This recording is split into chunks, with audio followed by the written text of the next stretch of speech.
À cette heure-ci sur France Inter, il y a Guillaume Meurice. Oui. Alors, petit débrief de la soirée télé d'hier. Sur C8, il y avait une campagne de prévention sur les dangers de la cocaïne qui s'appelait « Touche pas à mon poste ». La drogue, c'est vraiment de la merde, hein, je vous le dis. On commence à se mettre des doigts dans le cul, on finit par inviter Nicolas Dupont-Aignan. C'était pas mal, mais ça manquait d'autres politiques. Sur M6, il y avait Cauchemar en cuisine, pas mal. Mais ça manquait de casseroles et de couteaux, hein, notamment dans le dos. Sur Gulli, il y avait un épisode de Choupi. Choupi détourne de l'argent public. Sympa aussi. Mais j'ai trouvé mieux. Sur TF1, il y avait carrément une émission qui réunissait tout ce que je voulais. Le fameux grand débat avec tous les candidats. Alors moi, je vous le dis, j'ai adoré. Mais j'ai voulu savoir ce qu'en avaient pensé les Françaises et les Français. Commençons avec une téléspectatrice qui ne changera pas d'avis. Je ne changerai pas d'avis, moi c'est Fillon. Hein. Est-ce que vous l'avez trouvé bon hier? Oui, bien sûr. Contrairement à ce que vous pouvez croire, j'aime bien Mélenchon. Hein.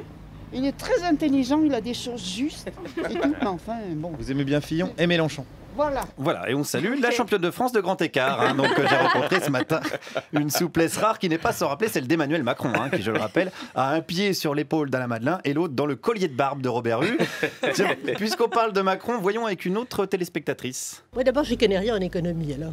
Ah. Donc tout ce qu'il racontait là, mais je crois que si vous voulez savoir pour qui je vais voter, Dites-moi, tiens. pour Macron. Ah, c'est vrai, pourquoi il vous plaît? Eh ben parce que je trouve qu'il va de l'avant, qu'il est...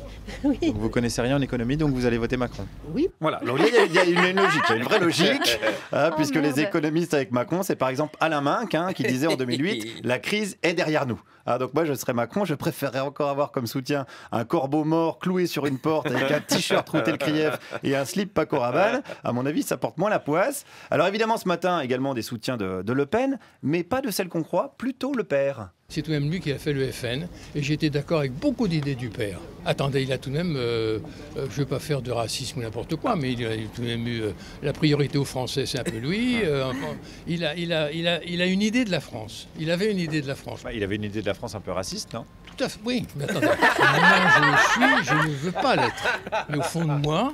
Pourquoi vous n'arrivez pas à ne pas être raciste là? Je ne vais pas vous dire. C'est compliqué la vie de ce monsieur. Il est raciste, mais il veut pas l'être. C'est pas évident hein, dans la vie de tous les jours quand il va chercher un kebab. C'est un véritable combat intérieur qu'il doit mener contre lui-même. Alors après, il est raciste, il aime pas les étrangers, mais il y a des nuances. Il y a raciste et raciste. Expliquez-moi ça. Les étrangers, entre guillemets, qui sont venus en France avant la guerre. Les Polonais, chapeau. Les Italiens, chapeau. Les Portugais, chapeau. Pourquoi? Parce que c'est une culture profonde, un peu pas catholique, mais tout de même. Voilà, tout de même. Tout de même, disons que si vous avez choisi la bonne religion, chapeau. Hein, chapeau, comme dit un monsieur. Alors là, la ligne est claire, on pige assez bien où il veut en venir. Ce que je préfère chez vous, Guillaume, c'est expliquez-moi ça. Oui, alors ça m'intéresse. Il y a racisme et racisme, forcément, ça m'interpelle. Alors là, c'était compréhensible. Alors je vous avoue, j'ai pas toujours tout compris avec les téléspectateurs ce matin. Par exemple, celui-ci, écoutez, alors j'ai pas su dire si c'était tout à fait beau ou tout à fait n'importe quoi. Résumé du débat. 2 yeux, 2 oreilles pour écouter. Ouais. Et la possibilité de changer de monde, étant donné sa grandeur. Ouais. Si on veut l'aventure de vivre. Autrement, restons conditionnés dans une demeure étroite et imparfaite de notre mauvais vouloir, Mais est-ce qu'on est certain que ça veut bien dire quelque chose? Quoi? Ce que vous me dites. Alors si c'est le silence total qui domine, il n'y a plus de parole. On n'en parle plus. Ah oui. La vérité serait là, mais la souffrance aussi. Malgré que ce soit extrêmement silencieux. Le bon cœur est là, charitable et fait de son mieux. Voilà, alors si André Manoukian nous écoute, j'ai retrouvé son grand-père. Hein, il faut venir le chercher. Alors je ne saurais pas dire si c'est du Baudelaire ou du Jean-Claude Van Damme. Attention, il y a aussi une hypothèse qui n'est pas négligeable, selon laquelle je suis trop con pour comprendre. Hein, c'est à envisager. Alors poursuivons quand même avec ce même téléspectateur qui nous parle de Marine Le Pen, par exemple. Bah répète un peu, on dirait comment ça s'appelle chez les Allemands, là, quand c'est venu le marxisme avant. Social-démocrate, on dirait le... Marine Le Pen, social-démocrate? Oui. Oui, alors là, non. Non. Autant sur la poésie, j'ai des lacunes, mais Marine Le Pen, social-démocrate, non. Non. Sinon, Macron est communiste, Robert Ménard est sénégalais. Non. Je préférais le lyrisme de tout à l'heure.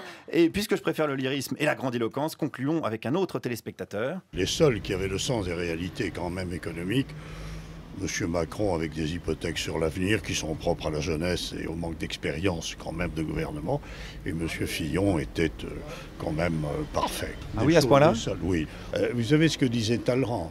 La vertu n'est pas un élément politique. Ouh, alors quand tu en es à convoquer Talleyrand pour justifier des costards à 13 000 boules, c'est vraiment que tu as atteint le fond du débat. Alors puisqu'on parle de télé, je vous laisse en vous rappelant quand même que quand il s'agit de se faire enfler tous les 5 ans en votant pour des incapables, la France a un incroyable talent.